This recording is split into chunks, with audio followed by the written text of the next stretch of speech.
Housing Roundup number 12 by Zvi Maushowitz, July 4, 2025. Abundance and YIMBY are on the march. Things are looking good. The wins are each small, but every little bit helps. There are lots of different little things you can do. In theory, you have to worry about a homeostatic model where solving some problems causes locals to double down on other barriers, but this seems to not be what we see. There are definitely important exceptions. Los Angeles is not so interested in rebuilding from the fires and backpedaled the moment developers started to actually build 100% affordable housing, because somehow that was a bad thing. New York's Democratic Party nominated who they nominated. Massachusetts wants to seal eviction records. Overall, though, it's hard not to be hopeful right now. Even when we see bad policies, they are couched increasingly in the rhetoric of good goals and policies. In the long term, that leads to wins. I'll start with general notes, then take a tour around the nation and world. Rent control. At some point, a tenant with rent control effectively owns the apartment, but they and their family are forced to live there forever, including for 2 years before each time the apartment is passed down. Matthew Zeitlin, classic landlord versus fourth generational, rent-stabilized tenant in NYC story. The interesting wrinkle is that even if the landlord can get the tenant evicted, they can't raise the rent unless it's to a subsidized tenant. Christian Britschke. A rent control law that lets family members pass down units to their children is very obviously a physical taking. SCOTUS had an opportunity to rule on this question last year but punted. As I covered in my newsletter yesterday, there is chance they might take up a similar physical takings claim case challenging LA's eviction moratorium. Not directly about NYC rent control, but could make future challenges easier. There's also the crazy part where a subsidized tenant will pay triple the rent a non-subsidized tenant would if the apartment got freed up. And yes, they also put up enough barriers that selling the apartment also is not a practical option. Thus, you get stories like this rent-controlled building selling at a 97% discount, or $9,827 per unit. The new buyer is presumably gambling on finding or being given some way to free the building, which I assume will operate at a loss and would be uneconomical to repair properly. If you are a New York City voter in the coming general election, consider that one candidate in particular wants to double down on this strategy. Affordable housing. This term has done so much damage. Even if affordable housing was a thing in that it was housing that was affordable, non-affordable housing would still make all housing more affordable, and some affordable units is always better than no units. Misha, it's amazing how a simple phrase like affordable housing is actually a potent brain poison that renders society way worse. Grower SF. After nearly 10 years of being a vacant lot, 181 new homes are finally approved at 22nd and Mission, thanks to some new state laws. The NIMBY era is over. Long live growth. Celia. 181 homes and only 17 are affordable. This is absolute fucking bullshit. Dan Livingston. It's a legally defined term, not a general concept. Misha, yes, that's part of the process by which makes society worse off. Zach Hill. In addition to all the obvious, etc., even on the claim's own terms, aren't 17 affordable units better than the previous state of 00 affordable units? Sam Stodd. This is sort of like how everyone seems to complain they are only building luxury apartment buildings, and then lobby for stuff like 800 SQ feet minimum, full kitchen, and a parking spot for studios. Why do they keep building 1,200 SQ FT2 bedrooms? The thing is, it's often so much worse than that. Alex Tabarrok. Affordable housing is almost pointless. What is the most important feature of affordable housing? Simple. It's right there in the name, right? Affordable. But no. When the Illinois Housing Development Authority, IHDA, evaluates housing projects for tax credits, it gives out points for desirable projects. Quoting Richard Day. Richard Day. For the general scoring track, 10% of points are awarded for extra accessibility features, 13% are awarded for additional energy efficiency criteria, 15% are awarded based on the makeup of the development team, and an extra 4% are headed out to nonprofit developers. only 3% of scorecard points are awarded based on project cost. This is what Ezra Klein calls everything bagel liberalism, and what I called in one of my favorite posts, the Happy Meal fallacy. The icing on the cake, by the way, is that Day argues that the IHDA is a better system than the even more convoluted and expensive system for affordable housing promoted by Chicago's Department of Housing. Arpit Gupta, I didn't realize that a basic reason affordable housing costs so much is that the actual cost carries such a low weight in winning the bid. Scott Lincecombe, incentives matter. And politicians' incentives are often different from those of consumers, producers, and investors. The job of affordable housing needs to be to make available housing at a low price point. Remarkably often, the projects do not even do that. Seth Byrne co-swept. Max Dobler, a publicly funded affordable housing project, came in at $800,000 per unit, all one-bedrooms. The same developer built a mostly market-rate building next door for $350,000 per unit. Alex Stapp. In a better world, spending $1 million per unit to build affordable housing would be the kind of scandal that causes public officials to resign from office. The Washington Post. DC affordable housing developments come with high costs. Costs to house the poor are approaching and at times exceeding $1 million per unit, resulting in fewer affordable housing units being built at a time of urgent need, housing experts say. Project: Ontario Place, Neighbourhood, Adams Morgan, Apartments 52, cost per unit, $1,182,017. Project: UCal, Neighbourhood, Adams Morgan, Apartments 50, cost per unit, $1,316,614. Project: The Ethel, Neighbourhood, Hill East, Apartments 100, cost per unit, $785,293. Project: Edgewood v. Neighbourhood, Edgewood, Apartments 151, cost per unit, $814,894. Project: Emblem, Neighbourhood, Noma/Union Market, Apartments 115, cost per unit, $951,207. Costs per unit may represent projected rather than final figures. That housing might be many things. It is not affordable. What is happening? Again, lots of different interest groups and demands to meet other goals drive up prices. Meanwhile, even when you do go 100% affordable housing near a major transit stop, you can still get progressive nonprofits opposing it because it might cast a bit of shadow on a nearby schoolyard, while at least two parents there say, "Our schoolyard nadly needs more shade." State Senator Scott Weiner. Certain activists fought market-rate housing in the Mission, arguing it had to be 100% affordable housing. Two Mission orgs then proposed 100% affordable, and the same activists are fighting it. It's never been about affordable housing. It's always been about straight-up NIMBYism. There's always a reason to oppose new housing for these folks. It's just a matter of finding the rationale of the day. Even worse is inclusionary zoning, which, as I understand it, is purely a requirement that some percentage of new apartments have to be rented at loss. If you think of this as a tax and redistribution scheme, because that is exactly what it is obvious that this makes absolutely no sense as a way of achieving any goal other than preventing housing construction or enabling corruption. Max Dobler.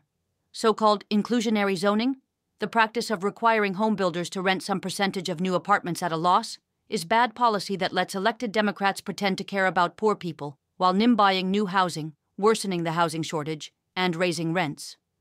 John Wilthus, when I explain IZ to folks who are new to the housing issue, I have to repeat the part about how it's unsubsidized because nobody believes it on first telling.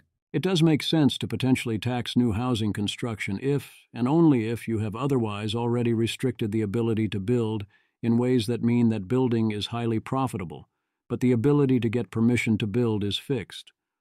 In that case, if you're locked into the first half of that decision, you might as well collect the fees, I guess, but you should just charge them money. A vision. Josh, 370K, views so fair game. Abundance agenda urban planners have no capacity to understand that the profession cannot exist if development is deregulated. We literally maintain regulations. That's what planning is. This is not the best era to advocate for your own unemployment. Wemby martial law enforcer. Image. A man in a suit sits at a table while imagining a cartoonish utopia where diverse people in traditional dress hold hands in a circle under a smiling sun and rainbow. Private equity. Why is it that the term private equity makes people lose their minds? Admittedly, this is an extreme case, but the less crazy versions aren't conceptually different. J-Mac. It doesn't matter. Private equity will buy them all up the moment they hit market. You could build a house for every man, woman, and child, and private equity would buy them all up and rent them out. House availability is not and never was the problem. House gets built. House hits market. Private equity buys house. Private equity rents house out. This is how it goes. This is how it's gone ever since Trump repealed the Obama-era law barring companies from buying residential properties for the first year on market. Let me get this straight. You build a house for every man, woman, and child, far more houses than people want to live in. Then mysterious private equity buys them all. And then they charge what exactly? They all form a conspiracy to set prices at a monopoly level and no one notices? One PE company buys all the nation's housing stock? Something else? Home for rent. Tyler Cowan brings us this job market paper from Felix Barbieri via Quan Lei about the impact of institutional ownership on the rental market, with supply effects proving larger than concentration effects. Paper. In the last decade, large financial institutions in the United States have purchased hundreds of thousands of homes and converted them to rentals. This paper studies the welfare consequences of institutional ownership of single-family housing. We build an equilibrium model of the housing market with two sectors, rental and home ownership. The model captures two key forces from institutional purchases of homes: changes in rental concentration and reallocation of housing stock across sectors. To estimate the model, we construct a novel dataset of individual homes in metropolitan Atlanta, identifying institutional owners of each house and scraping house-level daily prices, rents, vacancies, web page views, and customer contacts from Zillow. We find that institutional acquisitions increase average renter welfare by $2,760 per year, with rents decreasing by 2.3%. This net benefit reflects two opposing effects. Higher concentration raises rents by 3.8%, but higher rental supply lowers rents by 6.1%. On the other hand, the welfare of the average homebuyer decreases by $49,950. On the supply side, institutional acquisitions benefit house sellers but harm the average landlord. I noticed I was confused. O3 explained that the average annual rent was $28,000, but that reduced search frictions and greater choice meant that the overall benefit was approximately 10% of the rent. That seems like a lot, and reminds me of a lot of economists' talk of, well, you have greater product variety or are forced to buy more X, so you're actually fine and totally not poorer. It's not totally impossible the benefits are this big. If the rent market was previously super thin and before there would be highly slim pickings, especially in the exact right location and size. When I rented in Warwick, there was a clearly best house, and if I'd had to go with my second choice, I do think I'd have faced a greater than 10% welfare hit. As in, if they'd asked for 10% more rent, we'd cheerfully have taken it anyway. 10% still does seem like a lot in general. By O3's calculation, there are about 30x times as many people renting in a given year as buying that year. So this is a clear net gain. Even if you don't count that often, individual sellers pick up that extra $50,000 that the buyers pay, and they at least partly reclaim it when they sell. So this is good unless you strongly want more people to own on the margin instead of rent.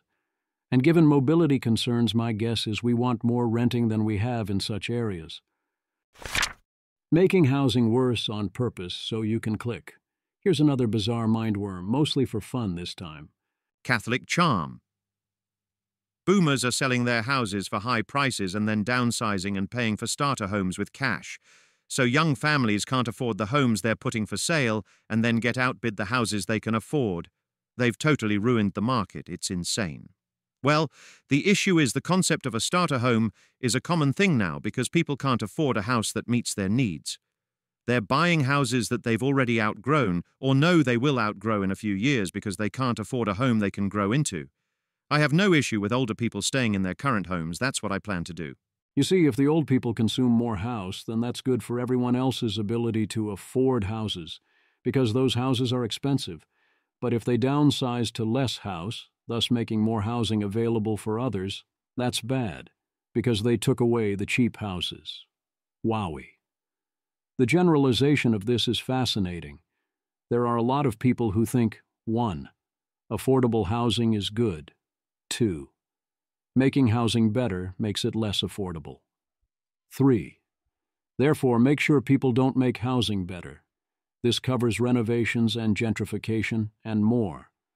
There is actually a great instinct behind this, which is that it would be great if we could allow people on tight budgets to buy less house and still have a house in terms of both quality and quantity, because those people would be better off buying smaller, lower quality houses. And that's right about that. Improving houses obviously makes people on net better off, as willingness to pay goes up for a reason. But if quantity of units is fixed, those particular people would benefit from the available housing stock staying worse. The thing is, it would be very easy to give it to them. All you have to do is allow people to choose to build or rent out smaller housing and crappier housing if everyone involved wants to do that. Legalize smaller rooms, smaller apartments, and single-room occupancy. Create a new class of amenities so that some are required but others currently required are standard, such that you have to disclose and put in the rental or sales contract that they're missing, and point this out verbally, but make it legal to waive them if the tenant or buyer wants that. We could very easily create a world in which those struggling with expenses could make modest but manageable sacrifices and be able to live where they need to live. We choose not to do that. Open philanthropy strikes again. This seems great. Alexander Berger, CEO Open Phil. Exciting update. Open Philanthropy is doubling down on our YIMBY innovation and meta-science success by launching a more than $120 million Abundance and Growth Fund to accelerate economic growth and boost scientific and technological progress. Funding from Good Ventures, Patrick Collison, plus others. Scientific and technological progress drive long-run prosperity.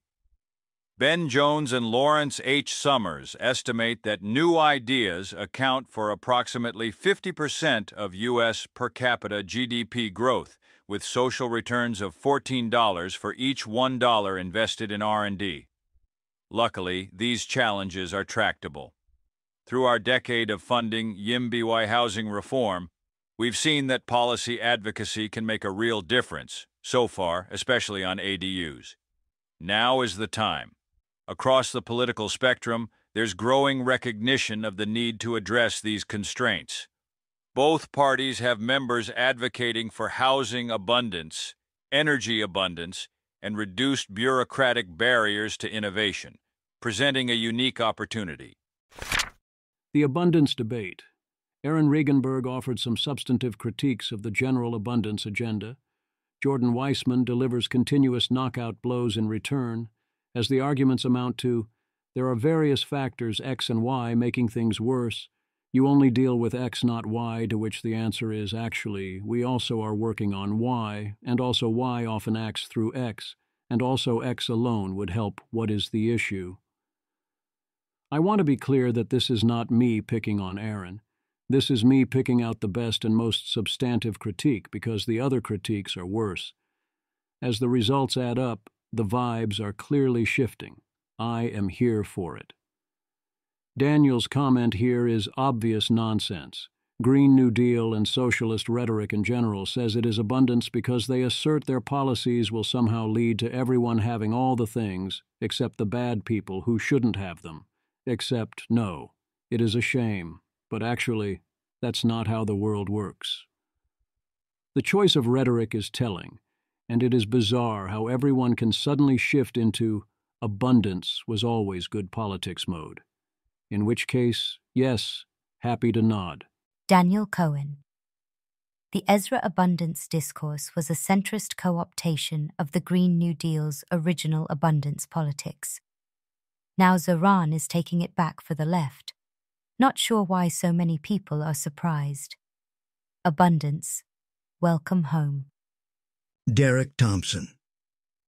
The rapid online shift from abundance is obviously shit politics to abundance is obviously great politics, and it was our idea first, and now we got it back, is a nice reminder that people are just making up discourse on the fly, and the book is still just 13 weeks old, and like everything else in the world, nobody knows how this is going to turn out. It is so funny that Zoran is presenting as an abundance candidate, while trying to do so many obviously anti-abundance things, especially vast imposition of greater rent controls and other requirements on those who would actually build or rent housing, but also many other socialist policies.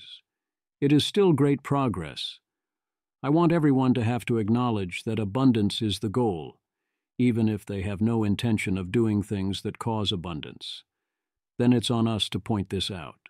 David Bernstein.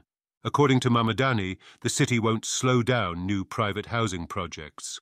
All the developers need to do are meet his criteria for 1. Affordability, 2. Rent increase limitations, 3. Union labor, 4. Sustainability, 5. At that point, developers are free to...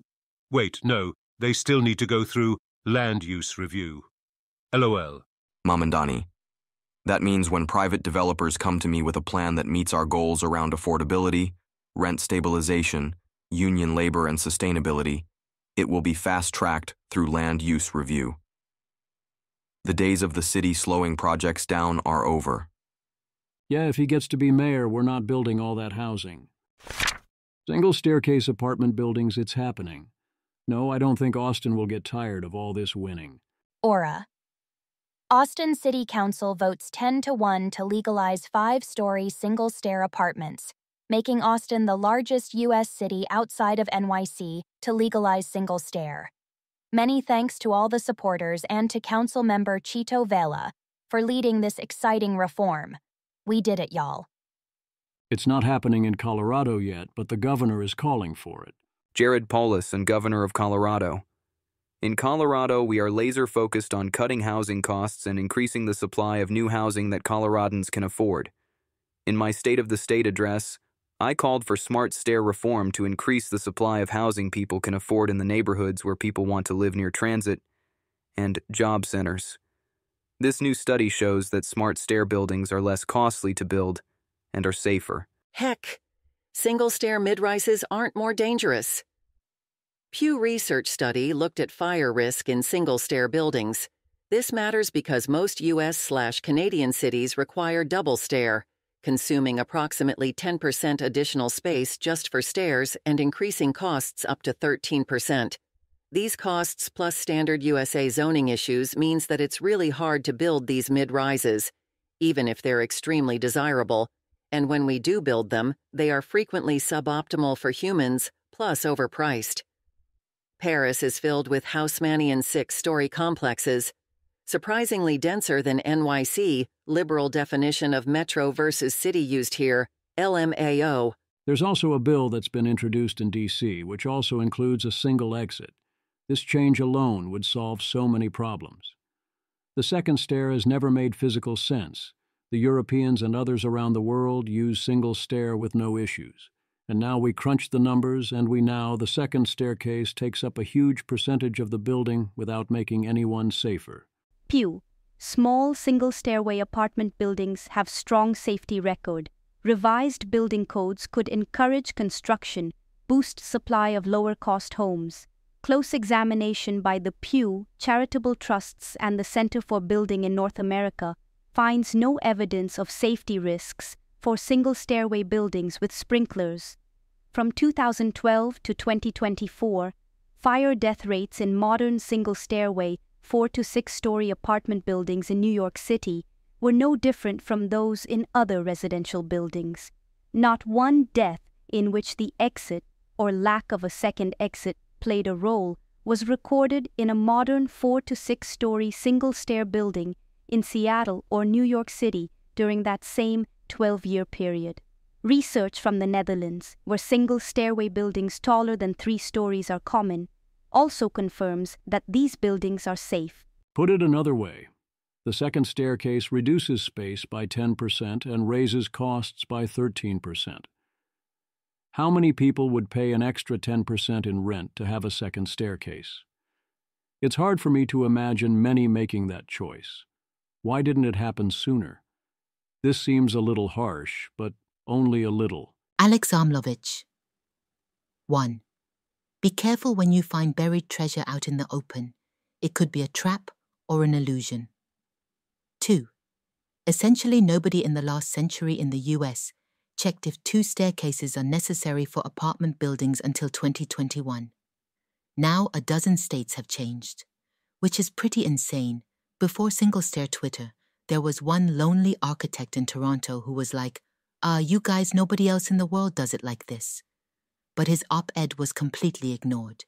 He didn't have a YIMBY movement around back then to help. He was just one lonely smart guy. This is good example of our anonymous Canadian hero from the replies.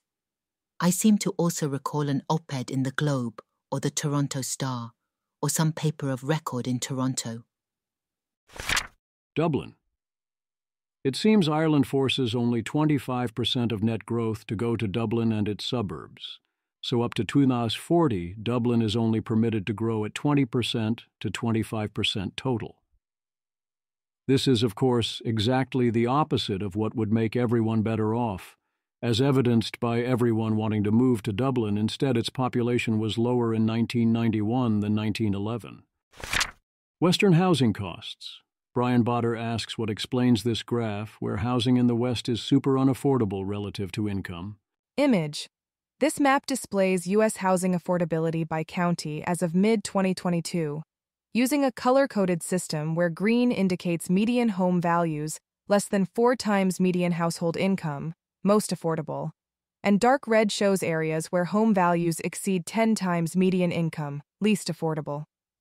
The West Coast states, particularly California, along with parts of the Mountain West and select areas in Florida and the Northeast, show the poorest affordability, red and dark red, while much of the Midwest and interior regions display better affordability with predominantly green coloring. He rules out lot sizes and construction cost differences are only moderate. It is clearly supply and demand. People want to move west and south. The amenity index explains part of why, and demand can't keep up. The version of this map he has is interactive. Image. This map illustrates changes in the Natural Amenity Index across U.S. counties, comparing temperature data from 1941 to 1970 to 2010 to 2025, with green areas showing improved amenity scores and red areas showing declining scores. The western United States, particularly the Mountain West and parts of the Pacific Coast, demonstrate significant improvements in natural amenities, shown in green, while much of the Southeast and South shows declining amenity scores, shown in red, suggesting climate-driven shifts in regional desirability. The West has grown in population 27% since 2000 versus 20% for America, despite California's best efforts, and if not for lack of housing, it would have grown a lot more.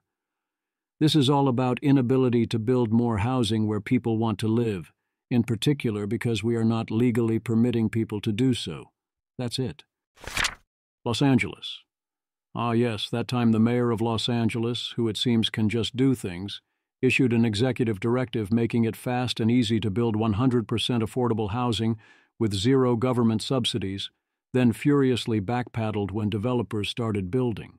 Meanwhile, L.A. is forcing Simpsons producer Rick Polisi to demolish his 24-year-old Simpsons-inspired treehouse after L.A. demanded it be permitted like a single-family dwelling.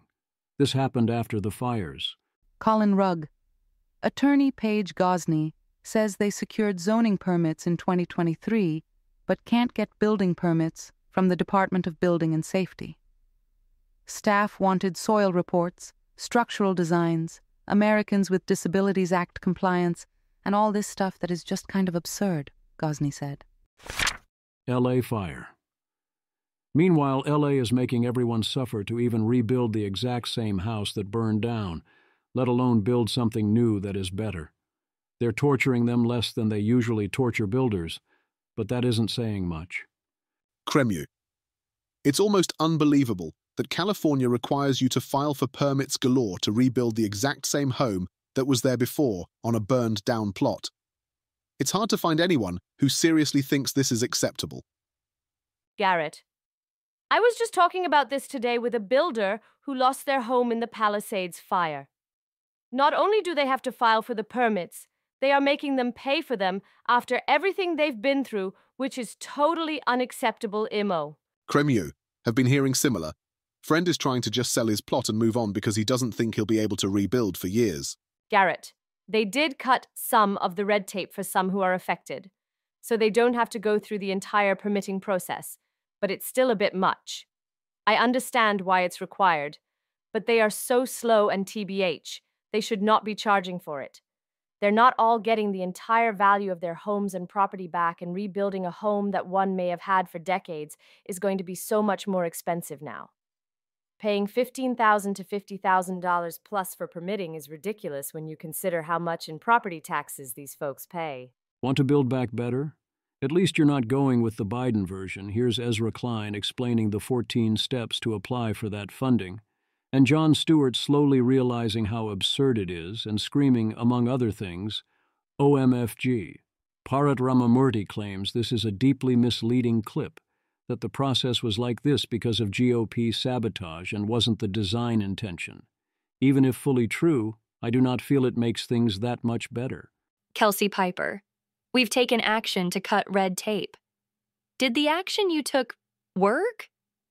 Kane. Los Angeles has only issued 11 building permits for rebuilding after the fire, but the mayor is claiming with a straight face that homes are under construction throughout the Palisades. LA Mayor Karen Bass. Homes are under construction throughout the Palisades, ahead of expectations. We've taken action to cut red tape and expedite the permitting process to get families home. Kane. It gets worse, LeMayo. Rachel Kuehler. Only one of those permits is in the Palisades, where Karen Bass says that homes, plural, are under construction. Zach Hill. High School Zach has taken action to get Avril Lavigne's phone number news at 11. It's amazing that the claim of homes under constructions isn't even obviously, literally true, as in it is not clear there are two of them. San Francisco. The good news is that by all reports, San Francisco is turning itself around on crime and quality of life, such as this report of spending a week seeing few homeless and no broken car windows, feeling fully safe. Except that means... Hunter, SF turns itself around, still doesn't build housing. $5,000 median rent for a one-bedroom incoming. Armand Domilevsky.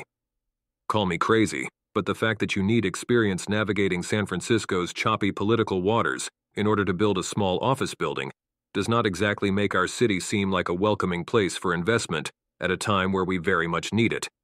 The San Francisco Standard.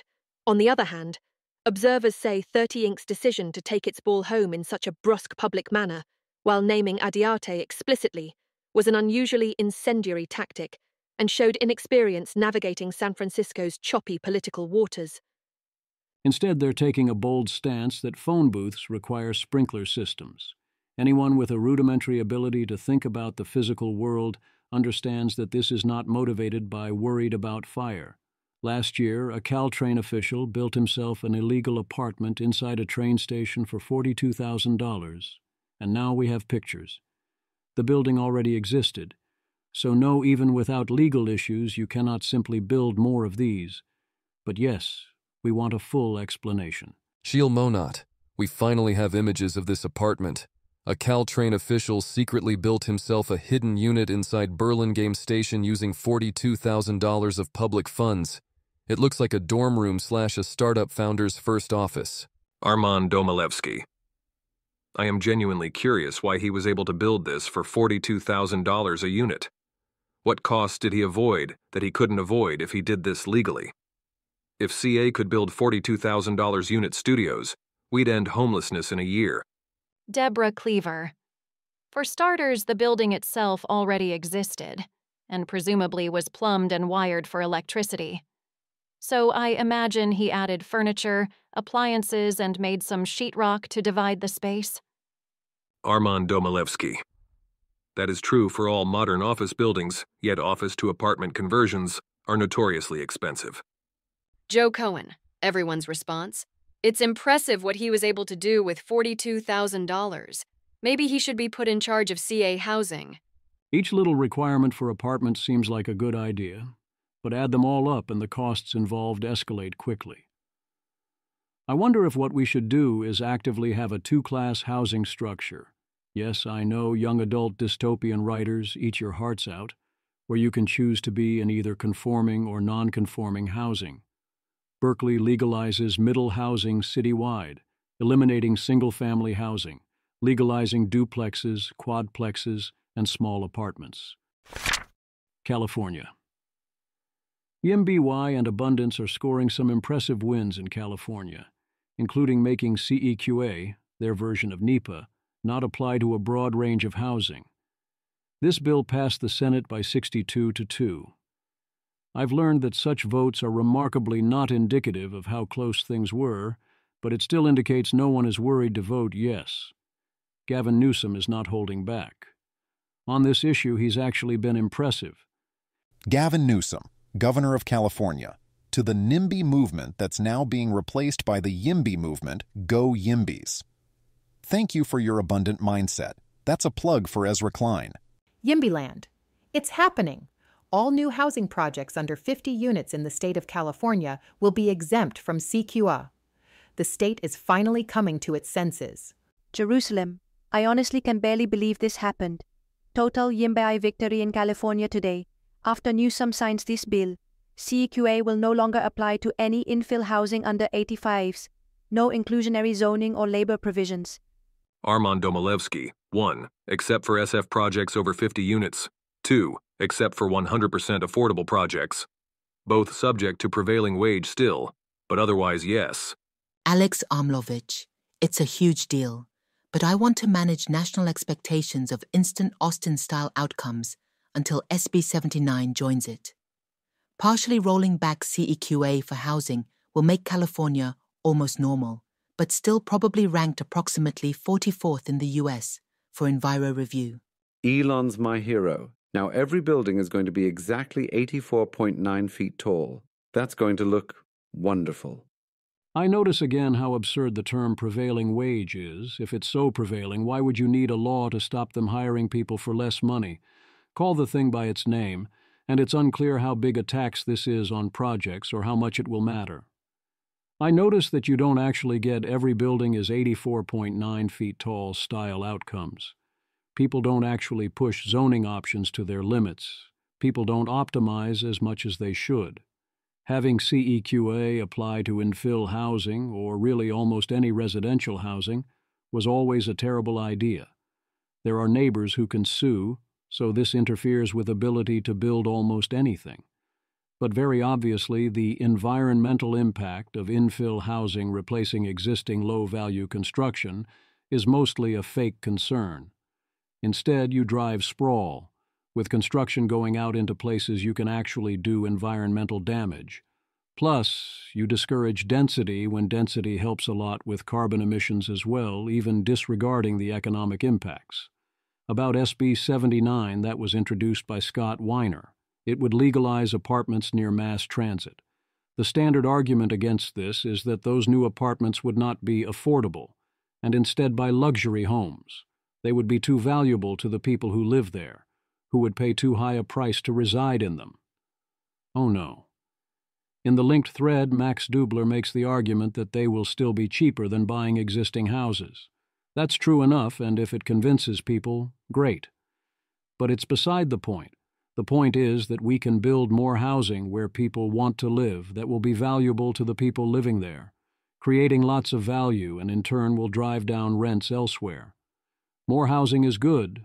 Let people build housing in the places people want to live, especially where they'll have access to mass transit. I do have one worry with such bills. If you say that mass transit causes upzoning, Will that cause cities to avoid building mass transit? Given how little mass transit gets built at this point, that's a risk I am willing to take. Is 2025 the last chance for California to build housing that lets it retain population for the 2030 redistricting, where it is projected to lose 5 House seats and thus electoral votes, importantly altering what maps win the presidency? Darrell Owens argues building a house takes 5 years. My presumption is that actually building by that time won't have much effect on this scale, but planning to build future housing does already help. Prices are forward-looking and rational, so if more housing is coming, current prices should fall in anticipation, or demand should rise knowing it will be easier to stay in the future, in some combination. Oregon. On its face, this seems like a very big deal once the rules work their way through. Michael Anderson. This Oregon bill, the first of its kind in the country that I'm aware of, just passed. 50-2 in the House, 28-2 in the Senate.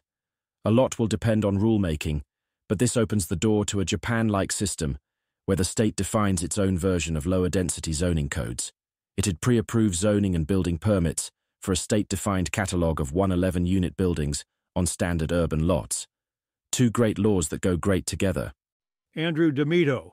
Oregon's legislature just passed HB 2258, which enables the State Land Use Planning Agency to pre-approve a series of housing designs for structures up to 12 units and require that cities auto-approve the structures anywhere with very few exceptions. Wow. My thoughts? 1. The law falls into the same trap as other blue state YIMBY laws as it relies heavily on rulemaking instead of simply vacating local restrictions, meaning we won't see any regulatory changes for at least a year and will take longer to see housing emerge from it. 2. There's potential for home building productivity increases through industrial scaling. If the state pre-approves prefab and modular housing designs, builders could lower costs through mass production. America's disparate codes have prevented that. 3. The Oregon LCDC is very YIMBY, even using its rulemaking powers to end parking minimums in all Oregon cities through its climate-friendly and equitable communities rulemaking in 2023. You can bet that they will be ambitious in pre-approving housing. 4. Michael Anderson's optimism that this opens the door to a Japanese-style state abrogation of lower-density zoning isn't unfounded. Montana. This all looks like it will add up to a pretty big deal within Montana. Michael Anderson, April 25th. Last week, Montana voted to legalize 6-story apartments on most commercial land, sharply cut parking mandates, limit excess impact fees, cut condo defect liability, require equal treatment for manufactured homes, legalize single-stair buildings up to 6 stories statewide. Headline we rejected for this article: Montana is so YIMBY, it's getting embarrassing. A recent study found that eliminating parking minimums alone can boost new home construction by 40-70%. Several narrower bills tackle other obstacles to housing construction. SB 133, introduced by Senate Majority Leader Greg Hertz, R. Polson, limits the impact fees that cities charge developers, which increase the cost of construction. Specifically, it eliminates administrative fees, caps fees' growth to inflation, and limits the imposition of fees to infrastructure projects that are directly linked to a proposed development. Hertz also successfully ran bills to limit construction defect litigation, SB 143, and transfer decision-making on historical preservation permits from volunteer-run boards to professional city staff, SB 214. SB 252, introduced by Senator Dave Fern, D. Whitefish, requires cities to treat manufactured homes on equal footing as stick-built construction. SB 532, introduced by Senator Forrest Mandeville, R. Columbus, allows 1 ADU by right on parcels outside cities. Hertz's SB 528 from the prior session legalized ADUs within cities. Finally, SB 213, introduced by Senator Daniel Zolnikoff, R. Billings, puts Montana among states such as Connecticut and Washington that are re-legalizing single-stair residential buildings. SB 213 orders new rules for the state building code to allow for the construction of single-stair buildings up to 6 stories when they meet fire safety standards. Maine. I too had no idea this one was in the works. Matthew Iglesias. It seems like Maine quietly passed one of the most dramatic statewide upzoning bills I've ever heard of without anyone paying much attention. Here's what they changed. The big one is up front, but the ADU help is great too. 1. At least 3 dwelling units allowed on any residential use lot. 2. Up to 4 units where served with water and sewer. 3. No more sprinkler requirements for most ADUs. 4. ADUs no longer limited to single-family lots or conforming lots and no longer require owner occupancy. 5. Subdivision review threshold raised from 3 units to 5. North Carolina. It still needs to get through the Senate and governor, but North Carolina State House unanimously, 107-0, passed HB 369, a ban on parking minimums in new developments statewide. You can just prevent people from stopping you from doing things. New York City. In new Who Could Have Predicted It news, it turns out if you change how people pay, the market clearing price doesn't move, and maybe the old system had its advantages. Maybe it was actually a stroke of genius to normalize the renter paying the agents, and we didn't notice because New York City rent is too damn high despite this. Gabrielle Famey. Rents jumping shocking 15% after NYC ditches broker fees. It's discouraging. Rents shot up a shocking 15% in the week since the controversial Fair Act took effect, with the average rental in the Big Apple jumping from $4,750 to $5,500, according to an analysis by real estate analytics firm Urban Digs. The Fair Act, which prohibits agents representing property owners from charging renters a broker fee, also requires that all fees a tenant owes be included in rental agreements and real estate listings. The law change has created what insiders tell. The Post is a shadow market, apartments that aren't listed, so landlords can still get tenants to cover the fee. We're going to be looking for apartments again like it's 1999, where you have to know who to call and when to call, said Jason Haber, co-founder of the American Real Estate Association and a broker at Compass. It's going to be an odyssey. Renters, meanwhile, have been sharing horror stories online with receipts, like screenshots of conversations with brokers flat out, telling them they get one price if they pay the broker fee and another, much higher rate, if they don't. Another said a landlord was asking $6,800 for a 3-bedroom with a broker fee, or $8,000 with no fee, which is illegal to advertise under the new law. Carol Makovich. Who could have seen this coming? Carol Makovich, 2019. In NYC, landlords get a listing agent to find them renters, and the renters pay a fee to the agent. A new bill would make the landlord pay the fee. Fine, but do politicians really not realize landlords will just fold that fee into the rent? One-time fee versus higher rent for whole lease. So, for example, if you're renting out your apt for $1,000, your prospective renter pays $1,200 to $1,700, all negotiable BTW in broker fees. A lot, sure. If landlord raises the rent by, say, $100 to $140 per month to cover the fees and you live there for over a year, do the math. Oh, why doesn't the landlord just pay the broker fee and eat the cost? Are you new to the planet, or are you a politician? Typical broker fee is 15% of rent. Getting rid of that fee on a 1-year lease meant rent went up 15%. Wow. Who could have predicted this? The average lease lasts 3 to 4 years. In theory, the price should drop back down for future years. I presume it mostly won't, and tenants are in general a lot worse off now. There is some value in getting that upfront payment up front, but it's clearly not worth the marginal price that is attached. So we had this great trick, and it is gone now. Damn. Meanwhile, we've managed to get rid of parking requirements in the full core, but they, alas, live on in much of the city. So this is a chart of where you want to live in New York City. Be in the blue area, or at least be in yellow. Red doesn't even count. That's suburbs. Image. This map of New York City shows 3 zones where parking requirements for new housing construction have been modified, with blue areas having no minimum parking requirements, yellow areas having parking mandates reduced by 50 to 75%, and orange areas maintaining almost all existing parking mandates. Manhattan's core is predominantly blue, no parking requirements, while much of the outer boroughs, particularly Queens, Brooklyn, the Bronx, and Staten Island, remain orange, indicating they still require developers to include parking when building new housing. Also, yes, it would help if New York didn't require all elevators be large enough to let a wheelchair turn around. I get that it's nice to be able to do that, but this actually substantially raises construction costs, and wheelchairs can go backwards. Massachusetts, no, you fools. Bernard Stanford. This is the equivalent of taxing everyone who pays their rent to fund a subsidy program for people who decide they'd rather not. Gintautas Dumsius. Eviction records can now be sealed in Massachusetts. Bernard Stanford. If one tough chapter doesn't bear on a person's future, but landlords are suboptimally biased, then the state could step on with an insurance scheme and provide benefit while profiting. Even cases of actual misconduct, not simply failure to pay, are eligible to be sealed. Landlords don't have the right to know whether a prospective tenant was violent or threatening towards a past landlord.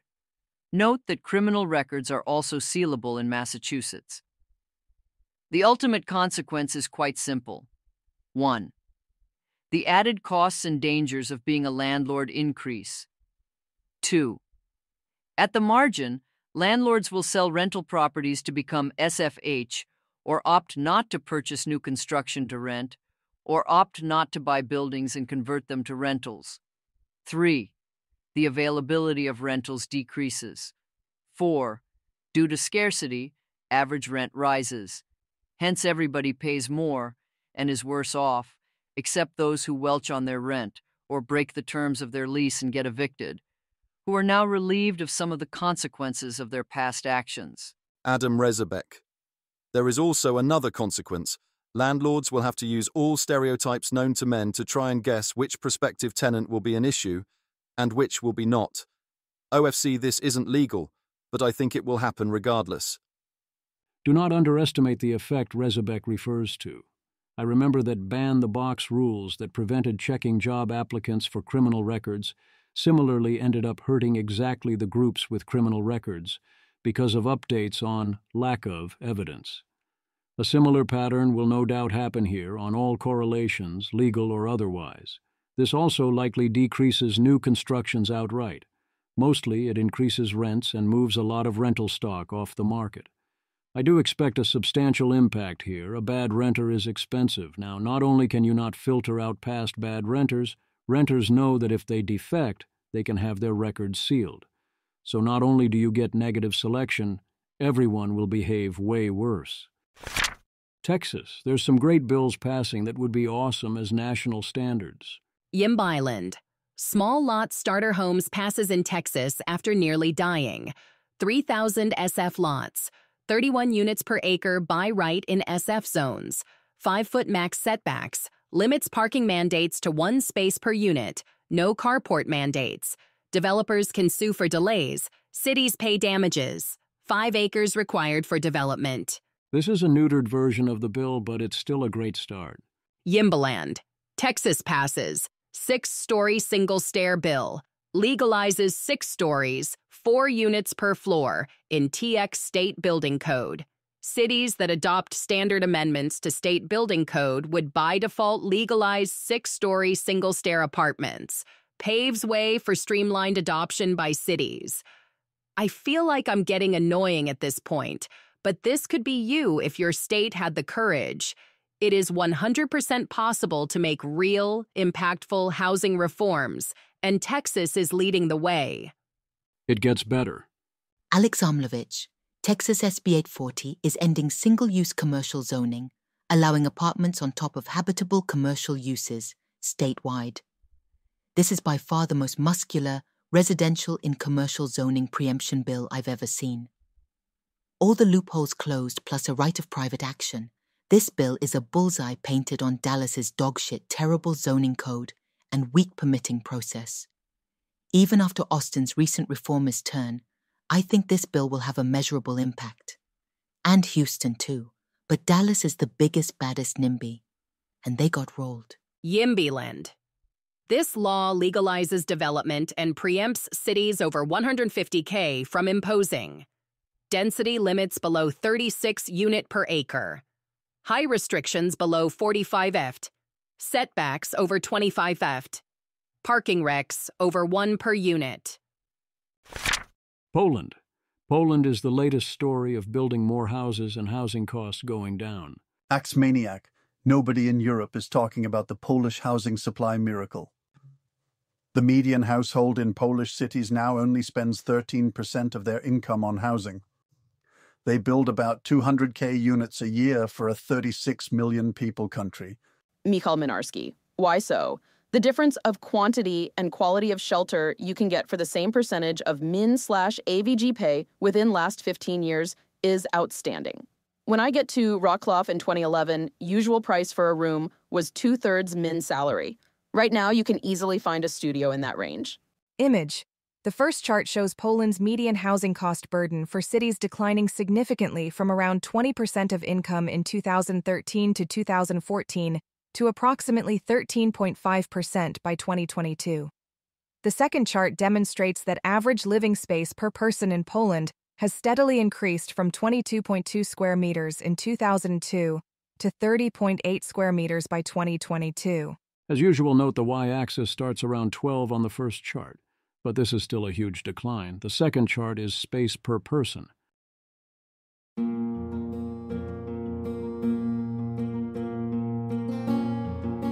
This has been an episode of the Don't Worry About the Vase podcast. If you enjoyed this podcast, please visit thezv.substack.com to support the author. If you enjoy having AI-narrated episodes, please note this is a listener-supported podcast. To receive new posts and support the cost of creation, consider becoming a subscriber at dwatvpodcast.substack.com. Thanks for listening.